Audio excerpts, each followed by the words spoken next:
මේක මම මියගේ විදිය ගැන කියවෙන කතන්දරයක්. හැබැයි ඒ වුණාට කිසි දෙයකට බය වෙන්න එපා. මේ කතාව හරිම විනෝදයි. හැබැයි මේ කතාව මගේ නෙමෙයි. මේ කතාව ගෑන් ළමයෙක්ගේ. එයාගේ නම ආකාශා. මේ කතාව පටන් ගන්න හිරුත් එක්ක. එකමත් එක කාලෙක දිව්‍ය ලෝකේ ඉඳන් හිරුගේ ආලෝකයෙන් බිඳුවක් මේ පොළොවට පතිත වුණා. ඒ ආලෝක බිඳුවෙන් මැජික් රන්වන් ලස්සන මලක් හටගත්තා.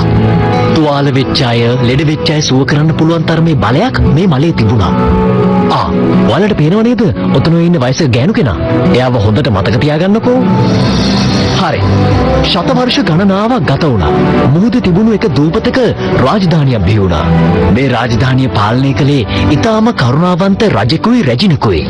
කාලයක් යනකොට මේ රැජිනට දරුවෙක් ලැබෙන්න හිටියා. ඒ අතරේ අසනීප වුණා. හොඳටම අසනීප වුණා. ඊට පස්සේ රාජධානියේ මිනිස්සු සුව කරන්න පුළුවන් ප්‍රාතිහාර්යයක් හොයාගෙන හැම තැනම ඇවිත්තා.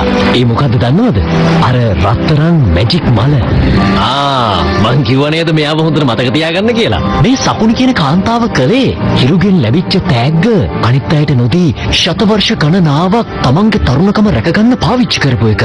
ඒකට කරන්න ඕනුනේ මේ මලට සින්දුවක් කියන එක විතරයි. මලි රන් මලේ කිවිනු මාවතා කාලය හරවලා දෙන්වෙනේ මා සතුදේ මෙමා සතුදේ. ඔන්න ඔගොල්ලෝ දැක්කන වෙච්ච දේ.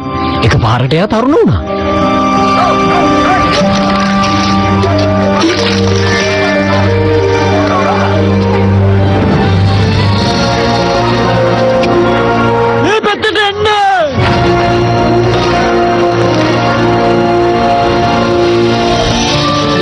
රත්තරන් මැජික් මලෙන් රැජින සුව වුණා. ඊට පස්සේ ලස්සන නිරෝගී කුමාරිකාවක් ඉපදුනා. එයාට තිබුණේ රන්වන් කොණ්ඩයක්.